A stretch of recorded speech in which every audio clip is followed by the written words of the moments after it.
ಅಕ್ಕ ಮಹಾದೇವಿಯ ಇನ್ನೊಂದು ವಚನ ನೋಡೋಣ.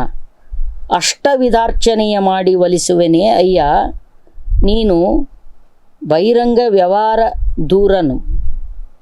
ಅಷ್ಟವಿಧಾರ್ಚನೆ ಮಾಡಿ ಒಲಿಸುವೆನೇ ಅಯ್ಯ ನೀನು ಬಹಿರಂಗ ವ್ಯವಹಾರ ದೂರಸ್ಥನು.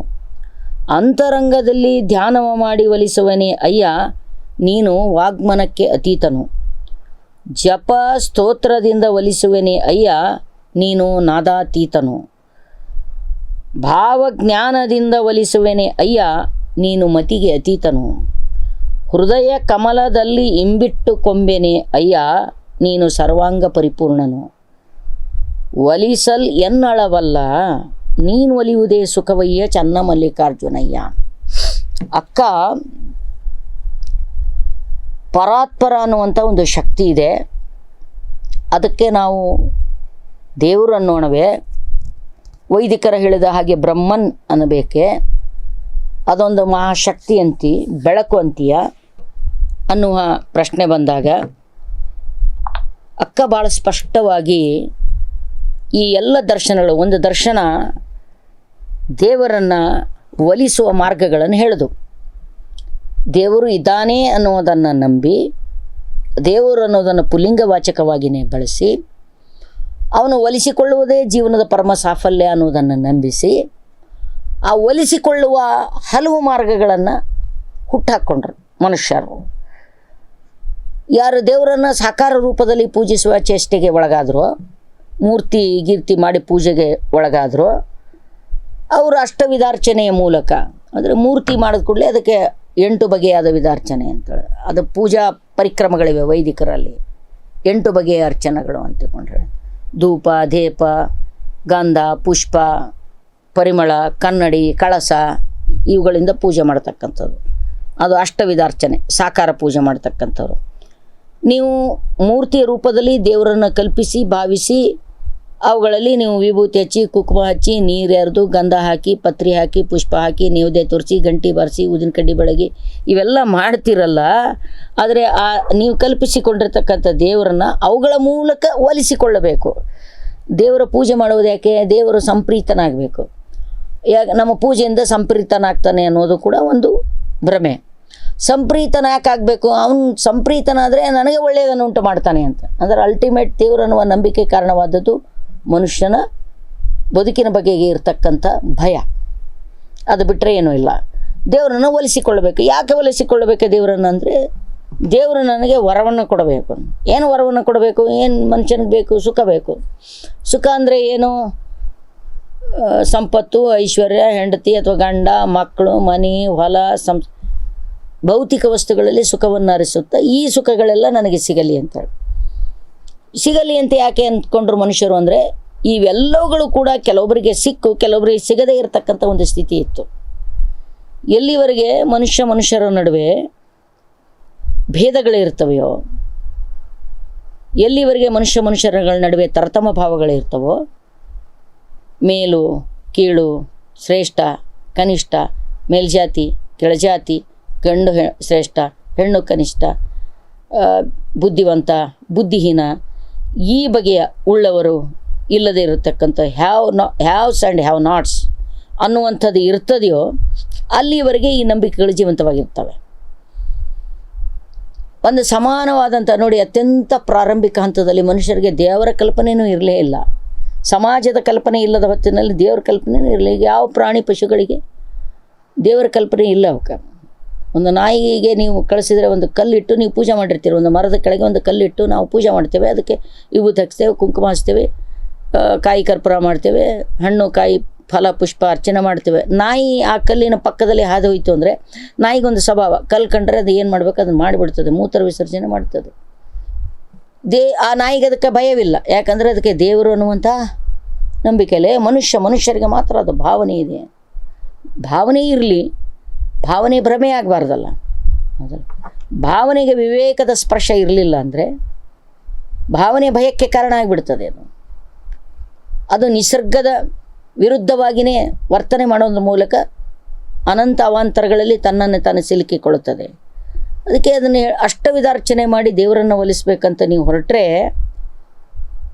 ನೀನು ಬಹಿರಂಗ ವ್ಯವಹಾರಸ್ಥ ದೂರನು, ನೀನು ಬಹಿರಂಗಕ್ಕೆ ನಿಲ್ಕೋದೇ ಇಲ್ಲ ನೀನು.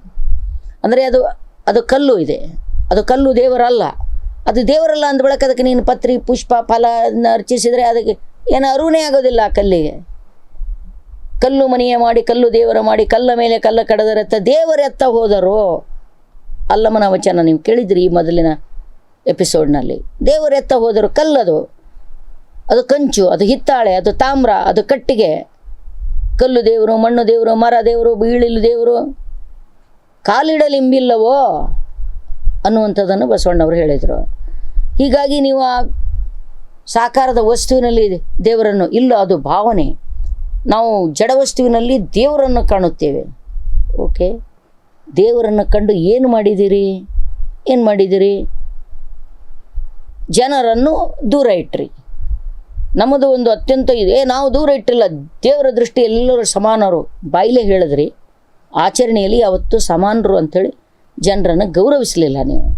ಅದಕ್ಕೆ ಅಷ್ಟವಿಧಾರ್ಚನೆ ಮಾಡೋರನ್ನ ಕುರಿತು ಅಕ್ಕ ಹೇಳಿದ್ದೇನೆಂದರೆ, ಅಷ್ಟವಿಧಾರ್ಚನೆ ಮೂಲಕ ದೇವರನ್ನು ಒಲಿಸ್ಕೊಳ್ತೀನಿ ಅಂತ ಹೊರಟ್ರೆ ಬಹಿರಂಗದ ವಸ್ತು ರೂಪದಲ್ಲಿ ದೇವರು ಅನ್ನುವಂಥದ್ದು ಇರಲಿಕ್ಕೆ ಸಾಧ್ಯ ಇಲ್ಲ.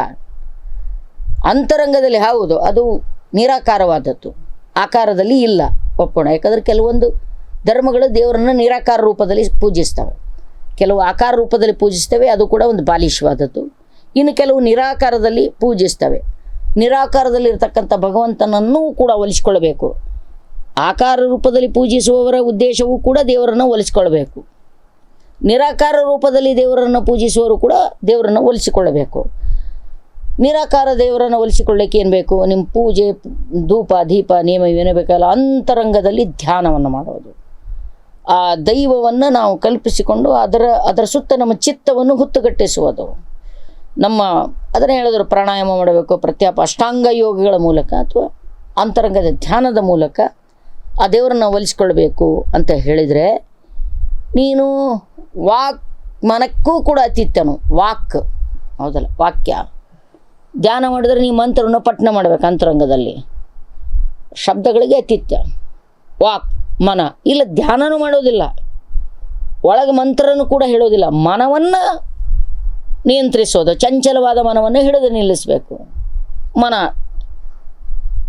ಆ ಮನಸ್ಸು ಇದೆಯಲ್ಲ, ಆ ಮನಸ್ಸಿಗೂ ಕೂಡ ಅತೀತವಾದದ್ದು. ಮನಸ್ಸು ಕಲ್ಪನೆ ಮಾಡಿಕೊಳ್ತದೆ. ಏನನ್ನು ಕಲ್ಪಿಸಿಕೊಳ್ತದೆ ಮನಸ್ಸು? ಪಂಚೇಂದ್ರಿಯಗಳ ಮೂಲಕ ಅನುಭವಕ್ಕೆ ಬರುವಂತಹ ವಸ್ತು ಸತ್ಯಗಳನ್ನು ಮಾತ್ರ ಕಲ್ಪಿಸಿಕೊಳ್ತದೆ. ಇಲ್ಲದನ್ನು ಹೌದು, ಇಲ್ಲದನ್ನು ಕಲ್ಪಿಸಿಕೊಳ್ಳುತ್ತದೆ. ಕಾಮಧೇನು, ಕಲ್ಪವೃಕ್ಷ, ಏನೇನು ಕಲ್ಪಿಸಿಕೊಳ್ತದೆ ಮನಸ್ಸು. ಯಾಕಂದರೆ ಮನಸ್ಸಿಗೆ ಅಷ್ಟು ದೊಡ್ಡದಾದಂಥ ಒಂದು ಶಕ್ತಿ ಇದೆ ಅಂಥೇಳಿ. ಇಲ್ಲದ್ದನ್ನು ಕಲ್ಪಿಸಿಕೊಳ್ಳುವಂತಹದ್ದು ಮನಸ್ಸಿನ ಸಾಮರ್ಥ್ಯ, ಅದು ಕಲಿಸ್ಕೊಳ್ತದೆ. ಆ ಇಲ್ಲದನ್ನು ಕಲ್ಪಿಸಿಕೊಂಡಾಗಲೂ ಕೂಡ ಪ್ರಶ್ನೆ ಏನು ಅಂತ ಕೇಳಿದರೆ, ಇಲ್ಲದನ್ನು ಇದೆ ಎಂದು ಭ್ರಮಿಸಿ ಅದನ್ನು ಸಾಕಾರ ಮಾಡಿಕೊಳ್ಳುವಂತಹ ಹಠಕ್ಕೆ ಬಿದ್ದಂಥ ಮನುಷ್ಯರು ಕಾಣದೆ ಹೋದಾಗ ಭ್ರಮಿತರಾಗುವುದನ್ನು ಕಂಡು, ನಾವು ಅಂತರಂಗದಲ್ಲಿ ಧ್ಯಾನವ ಮಾಡಿ ಒಲಿಸುತ್ತೇನೆ, ಧ್ಯಾನದ ಮೂಲಕ ದೇವರನ್ನು ಒಲಿಸುತ್ತೇನೆ ಅಂತ ನೀವು ಹೊರಟ್ರೆ, ಧ್ಯಾನ ಅನ್ನೋದು ಮನಸ್ಸನ್ನು ಹಿಡಿದು ನಿಲ್ಲಿಸುವಂಥ ಚಿತ್ತ ಚಂಚಲತೆಯನ್ನು ಹೊಡೆದೋಡಿಸಿ ಏಕಾಗ್ರ ಚಿತ್ತದಲ್ಲಿ ಒಲಿಸ್ತೇನೆ. ಅಂದರೆ ಮನಸ್ಸು ನಿಂತು ಅಂದರೆ ಭಗವಂತ ಕಾಣಿಸ್ತಾನೆ. ಅಂದರೆ ಆ ಮನಸ್ಸಿಗೂ ಕೂಡ ಅತೀತವಾದಂಥದ್ದು ಯಾವುದನ್ನು ನೀನು ಚಿತ್ತ ಚಂಚಲತೆಯನ್ನು ಏಕಾಗ್ರತೆ ಮಾಡೋದ್ರ ಮೂಲಕ, ಮನಸ್ಸನ್ನು ಹಿಡಿದು ನಿಲ್ಲಿಸುವ ಮೂಲಕ ಅದರ ಸಾಕ್ಷಾತ್ಕಾರ ಮಾಡ್ಕೊಳ್ತೇನೆ ಅಂತ ಹೊರಟ್ರೆ, ಆ ಏಕಾಗ್ರತೆಗೂ ಕೂಡ ನಿಲ್ಕದಂಥ ಸತ್ಯ ಅದು ಅಂತ ಹೇಳ್ತಾನೆ. ಹಾಗೆಯೇ ಜಪತಪಸ್ತೋತ್ರದಿಂದ ಒಲಿಸುವೆನೇ ಅಯ್ಯ. ಇನ್ನಲ್ಲಿ ನಾನು ಸಂಗೀತದಿಂದ ದೇವರನ್ನು ಜಪ ಮಾಡಿ, ತಪ ಮಾಡಿ, ತಪಸ್ಸು, ಕಣ್ಣು ಮುಚ್ಚಿ ತಪಸ್ಸನ್ನು ಮಾಡಿ. ಅದಕ್ಕೆ ತಪಸ್ಸಿಗೆ ಯಾಕೆ ಕೂಡ್ತಾನೆ ಅಂದರೆ ದೇವ್ರನ್ನ ಒಲಿಸ್ಕೋಬೇಕಂತ. ಎಲ್ಲ ಪುರಾಣಗಳು ನೋಡ್ತೀರಿ, ಋಷಿ ಮುನಿಗಳೆಲ್ಲ ಹೋಗಿ ತಪಸ್ಸಿಗೆ ಯಾಕೆ ಕುಂತರು ಅಂದರೆ ದೇವರನ್ನು ಸಾಕ್ಷಾತ್ಕಾರ ಮಾಡ್ಕೊಳ್ಬೇಕು ಅಂತ. ಅವೇ ಕತೆ ಓದ್ತಿರಲ್ಲ, ದೇವ್ರ ಪ್ರತ್ಯಕ್ಷ ಅದ, ನಿನಗೇನು ಬೇಕು ಅಂತ ಕೇಳಿದ್ರೆ, ಒಬ್ಬವ ನನಗೆ ಸ್ವರ್ಗ ಬೇಕು ಅಂತ ಹೇಳ್ದ, ಒಬ್ಬವ ನಾನು ನಾನೇ ದೇವರಾಗಬೇಕಂತ ಹೇಳ್ದ, ಒಬ್ಬವ ನನಗೆ ಮರಣವೇ ಇಲ್ಲ ಅಂತ ಹೇಳಿ ಇಂಥವು ತಾನೇ ಬೇಡ್ಕೊಂಡಿದ್ದು. ಎಲ್ಲ ಋಷಿಮುನಿ, ವಿಶ್ವಾಮಿತ್ರನನ್ನು, ಬೇರೆ ಬೇರೆ ಕಥೆಗಳನ್ನು, ನಚಿಕೇತ, ಇವೆಲ್ಲ ಕಥೆಗಳನ್ನು ಕೇಳ್ತೀರಿ ನೀವು ಅಂಥೇಳಿ. ಆಮೇಲೆ ನೀವು ಸ್ತೋತ್ರದಿಂದ ಭಗವಂತ ಒಲಿಯೋದಿಲ್ಲ. ಯಾಕಂದರೆ ನೀನು ಮತಿಗೆ ಅತೀತನು. ನೀವು ಜಪ ತಪ ಸ್ತೋತ್ರ ಇತ್ಯಾದಿಗಳನ್ನು ಮಾಡೋದೆಲ್ಲ ನಿಮ್ಮ ಬುದ್ಧಿಯ ಮೂಲಕ. ಆ ಮತಿಗೆ ಅತೀತನಾಗಿರ್ತಕ್ಕಂಥದ್ದು. ಅಲ್ಲಿಯೂ ಕೂಡ ಆ ದೇವರನ್ನು ಕಾಣಲಿಕ್ಕೆ ನೀವು ಯಾವುದನ್ನು ದೇವರು ಅಂತೀರೋ ಅದನ್ನು ಕಾಣಲಿಕ್ಕೆ ಸಾಧ್ಯವಿಲ್ಲ. ಇಲ್ಲಪ್ಪ ಅಲ್ಲೆಲ್ಲೂ ಬೇಡ, ನನ್ನ ಹೃದಯದಲ್ಲಿದ್ದಾನೆ ಭಗವಂತ, ನನ್ನ ಹೃದಯ ಕಮಲದಲ್ಲಿ ನಾನು ಇಂಬಿಟ್ಟುಕೊಳ್ಳುತ್ತೇನೆ. ಹೃದಯ ಅನ್ನೋದನ್ನು ಸಮಾಜವಾಗಿ ನಮಗೆ ಎದೆಗೆ ತೋರಿಸಿಕೊಂಡು ಹೇಳ್ತೇವೆ. ಅಲ್ಲಿರ್ತಕ್ಕಂಥದ್ದು ಹಾರ್ಟ್, ಅಲ್ಲಿರ್ತಕ್ಕಂಥದ್ದು ಎದೆ, ಅಲ್ಲಿರ್ತಕ್ಕಂಥದ್ದು ಶ್ವಾಸಕೋಶ. ನೀವು ಅಲ್ಲಿ ನನ್ನ ಹೃದಯ ಕಮಲದಲ್ಲಿ ಇಂಬಿಟ್ಟುಕೊಳ್ಳುತ್ತೇನೆ, ಕೇವಲ ಹೃದಯದಲ್ಲಿ ಮಾತ್ರ ಭಗವಂತ ನೆಲೆಸಿದ್ದಾನೆ ಅಂತಂದರೆ ಆ ಹೃದಯ ಕಮಲದಲ್ಲಿಯೂ ಕೂಡ ನಿಮಗೆ ಬಿಟ್ಕೊಳ್ಳಿಕ್ಕೆ ಸಾಧ್ಯವಿಲ್ಲ. ಯಾಕಂದರೆ ನೀವೇ ಹೇಳಿದಂಗೆ ಆತ ಸರ್ವಾಂಗದಲ್ಲಿ ವ್ಯಾಪಿಸಿರ್ತಕ್ಕಂಥವನು, ಎಲ್ಲ ಕಡೆ ಇರ್ತಕ್ಕಂಥವನು. ಸೊ ಅದನ್ನು ಹೆಂಗೆ ಹೊಲಿಸ್ಕೊಳ್ತೀಯ ನೀನು? ಅಲ್ಲಿ ಕೂಡ ನಿಮಗೆ ಹೊಲಿಸ್ಕೊಳ್ಳಿಕ್ಕೆ ಸಾಧ್ಯವಿಲ್ಲ. ಹಾಗಾದರೆ ದೇವರನ್ನು ಒಲಿಸಿಕೊಳ್ಳುತ್ತೇನೆ ಅಂತ ಹೊರಡಿರ್ತಕ್ಕಂಥದ್ದು ಇದೆಯಲ್ಲ, ಅದು ನಮ್ಮೆಲ್ಲರನ್ನ ಅತ್ಯಂತ ಸಂಕಟಕ್ಕೆ ಸಿಲುಕಿಸ್ತಾ ಇರತಕ್ಕಂಥದ್ದು ಅನ್ನೋದನ್ನು ಇವತ್ತು ಅಕ್ಕ ಒಂದೇ ಒಂದು ಮಾತಿನಲ್ಲಿ ಹೇಳಿಬಿಡ್ತಾಳೆ. ಹೇಳ್ತಾಳೆ, ದೇವರು ಅನ್ನುವಂಥ ನಂಬಿಕೆಯ ಮೂಲಕ ನಾವು ಕಾಣ್ಕೊಳ್ಳಿಕ್ಕೆ ಹೊರಟಿರ್ತಕ್ಕಂಥದ್ದು ಏನು ಇದೆಯೋ ಅದು ನಮ್ಮ ಭ್ರಮಿತಕ್ಕೆ, ಕಲ್ಪನೆಗೆ ಸಿಲುಕಿರ್ತಕ್ಕಂಥದ್ದು. ಅದರ ಆಚೆ ನಿತ್ಯ ಸತ್ಯವನ್ನು ನಾವು ಕಾಣಬೇಕಾಗಿದೆ. ಅಂದರೆ ವಸ್ತು ಸ್ಥಿತಿಯನ್ನು ಅರ್ಥ ಮಾಡಿಕೊಳ್ಳುವ ಮೂಲಕ ಈ ದೇವರು ಅನ್ನುವಂಥ ಆಸ್ತಿಕತೆ ಇದೆಯಲ್ಲ, ಆಸ್ತಿಕತೆಯ ಕಾರಣ ಮತ್ತು ಪರಿಣಾಮಗಳನ್ನು ನಾವು ಅರ್ಥ ಮಾಡಿಕೊಳ್ಳದೆ ಹೋದರೆ ಈ ರೀತಿಯಾದ ವೃಥಾ ಸಾಹಸಗಳಿಗೆ ಕೈ ಹಾಕಿ ಅಲ್ಲಿ ಏನೂ ಸಿಗದೆ, ಹಾಗಾದರೆ ನೀವು ಯಾವುದನ್ನು ದೇವರಂತ ಕರ್ಕೊಂಡು ಅದು ಸಾಕಾರದಲ್ಲಿಯೋ ನಿರಾಕಾರದಲ್ಲಿಯೋ ಜಪತಪದಲ್ಲಿಯೋ ಸ್ತೋತ್ರ ಗೀತೆಗಳಲ್ಲಿಯೋ ಅಂತರಂಗದಲ್ಲಿಯೋ ಎಲ್ಲೆಲ್ಲಿ ಕಾಣಬೇಕಂತ ಹೊರಟಿರಿ, ಅಲ್ಲಿ ನೀವು ಕಲ್ಪಿಸಿಕೊಂಡಿರ್ತಕ್ಕಂಥ ಅಂಥದ್ದು ಏನೂ ಇಲ್ಲ. ಅಲ್ಲಿ ಇರುವಂಥದ್ದು ಬಯಲು ಮಾತ್ರ. ಇಲ್ಲಿರ್ತಕ್ಕಂಥದ್ದು ಬಯಲು. ಆ ಬಯಲಗಳಿಕೆ ಅಂತ ಹೇಳಿದ್ರು ಶರಣರು. ಬಯಲಗಳಿಕೆ ಅಂದರೆ ಬಯಲನ್ನು ಅರ್ಥ ಮಾಡಿಕೊಳ್ತಕ್ಕಂಥದ್ದು ಮತ್ತು ನೀನು ಬಯಲ ಭಾವದಲ್ಲಿ ತಲ್ಲೀನಾಗ್ತಕ್ಕಂಥದ್ದೇ ಮುಖ್ಯ ಅನ್ನೋದನ್ನು ಅಕ್ಕ ತನ್ನ ವಚನದ ಮೂಲಕ ಇಲ್ಲಿ ಸ್ಪಷ್ಟಪಡಿಸುವಂಥ ಪ್ರಯತ್ನ ಮಾಡ್ತಾಳೆ.